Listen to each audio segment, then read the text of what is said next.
Bonjour à toutes et à tous, bienvenue aujourd'hui dans la Géozone. Je sais pas si vous vous souvenez de ma vidéo que j'ai faite sur l'Alsace il y a un petit moment déjà, dans laquelle je disais ça. Je sais pas si vous le savez, mais actuellement je vis dans la plus belle région de France, l'Alsace qu'on fait Tommy. Et aujourd'hui, je voudrais vous parler un peu de ma région d'adoption. Eh bien aujourd'hui, on va parler de ma région de naissance, la Champagne-Ardenne. La Champagne-Ardenne est une ancienne région française de l'Est de la France, qui ressemble grosso modo à une chaussette et qui fait partie de la région Grand Est aujourd'hui. Elle est frontalière de la Belgique dans sa partie la plus nordique et d'une superficie de 25 000 km². Cette région a beau être grande, elle possède que, entre guillemets, 1 340 000 habitants. Certaines régions comme la Lorraine, l'Alsace, le Nord, Pas-de-Calais ou la Picardie sont plus petites mais sont plus peuplées également. Ce qui fait que la Champagne-Ardenne est une des régions les moins peuplées de France. Et là, c'est le moment intéressant. La Champagne-Ardenne est composée de 4 départements dont on parlera un peu plus tard. Les Ardennes, la Marne, l'Aube et la Haute-Marne. Géographiquement, la Champagne-Ardenne, c'est assez plat. Les seuls petits massifs montagneux sont le massif ardennais au nord, avec le point culminant de la région, la Croix-Sky, avec 504 mètres d'altitude. Puis en Haute-Marne, il y a le plateau de Langres, et dans l'Aube, la côte des Bars. La région est aussi composée de beaucoup de forêts, le massif ardennais, d'Aube-Brive, d'Arc-en-Barrois, le parc naturel de la forêt d'Orient, ou encore le parc naturel de la montagne de Reims, où on peut trouver un endroit assez insolite, les Faux de Verzy, avec de magnifiques arbres mutants et tortueux.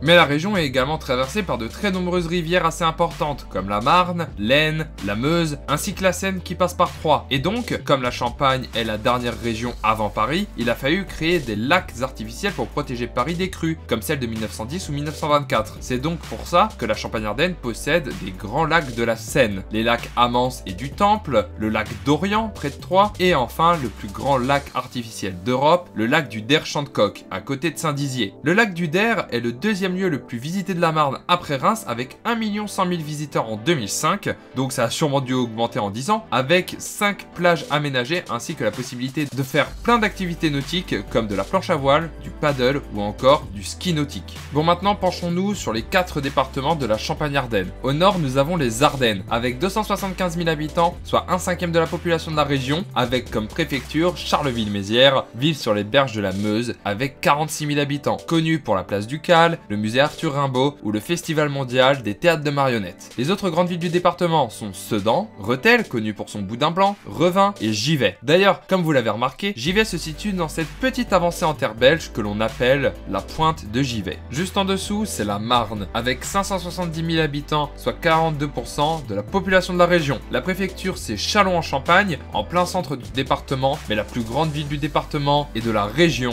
c'est Reims. 185 000 habitants et ville de naissance de votre youtubeur favori. Bon, je pense que j'ai pas besoin de vous présenter la cathédrale Notre-Dame de Reims, qui a vu le couronnement de presque tous les rois de France depuis Clovis, mais par contre, vous ne connaissez certainement pas la basilique Saint-Rémy, le palais du Thau, le musée de l'automobile, le fort de la Pompelle, les caves de Champagne, les biscuits roses de Reims, etc., etc. Sans oublier le stade Auguste Delaune, domicile du plus grand club de l'Est, double finaliste de la Ligue des Champions, le stade de Reims. Dites-moi si j'en fais trop, hein, surtout en commentaire. En tout cas, Reims, c'est une ville à visiter absolument, et comme dit Jean de La Fontaine, il n'est de cité que je préfère à Reims. C'est l'ornement et l'honneur de la France. Si même Jean de La Fontaine le dit. Bon, revenons à la Marne qui possède d'autres grandes villes comme Épernay, avec son avenue de Champagne dans laquelle on trouve toutes les grandes maisons de Champagne, Vitry-le-François et Tinqueux. Juste en dessous de la Marne, c'est l'Aube, avec 308 000 habitants, soit 22% de la population de la région. La préfecture, c'est Troyes. Alors, que dire sur Troyes à part que j'ai fait une vidéo de 27 minutes sur cette ville? Eh bien que c'est une ville trop méconnue et qu'avec le lac d'Orient, les nombreuses églises et musées, ainsi que la prunelle de Troyes, l'Andouillette, les magasins d'usine, vous risquez pas de vous ennuyer si vous y allez. Les autres grandes villes sont Romilly-sur-Seine, la Chapelle-Saint-Luc, Saint-André-les-Vergers et Sainte-Savine. Alors oui, ça fait beaucoup de villes autour de Troyes et c'est totalement normal, la moitié des Aubois vivent autour de Troyes. Il est aussi important de noter que dans le village de Dolencourt se trouve le parc d'attractions Nigloland,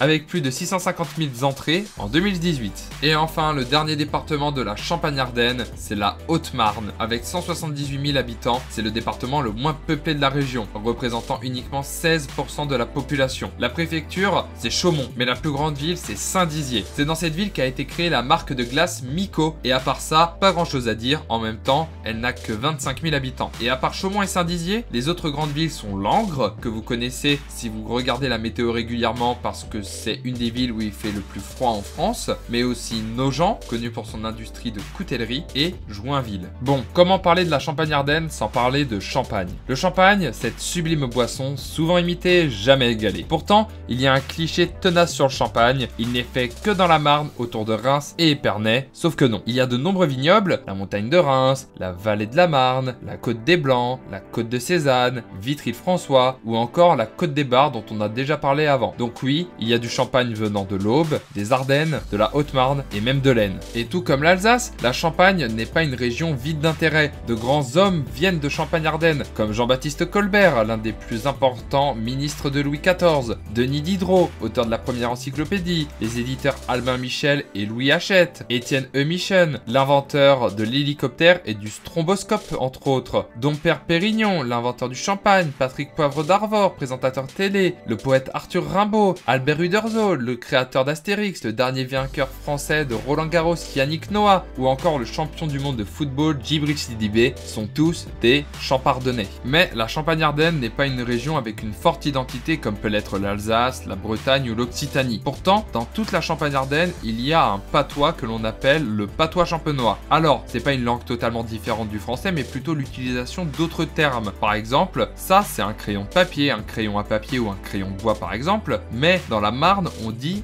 un crayon de mine. Et maintenant, il y a plusieurs mots typiques de ce patois que personne ne comprend en France à part les Champardonnais, comme babane, bâche, attelé, béquet, bedaine, bétain, boudine, mousinet, calbo, cliché, déoté, Saint-Pierger, Santruché, goyer, guénier, branque, nareux, nicassé, pantomine, patassé, targette, tonier, tutute, roclé. Et si certains de ces mots vous les connaissez sans être champardonnais, c'est sûrement que ça ne veut pas du tout dire la même chose. Bâcher par exemple, ça veut dire passer la serpillière. Eh bien dites-vous le bonheur que ça doit être d'apprendre le français quand on voit toutes les variantes qui composent notre langue. Merci beaucoup d'avoir regardé cette vidéo, j'espère qu'elle vous aura plu. Alors forcément, comme c'est une vidéo assez complète, je n'ai pas pu tout aborder. Si vous avez d'autres anecdotes sur la Champagne-Ardenne, n'hésitez pas à les écrire dans les commentaires. En tout cas, j'espère que vous avez compris que j'aimais beaucoup Reims, en même temps c'est la plus belle ville du monde, alors c'est totalement normal. Et n'hésitez pas à aller regarder la description pour le Utip pour financer la chaîne, ainsi que pour Twitter et pour Discord. À la prochaine dans la Géozone, ciao!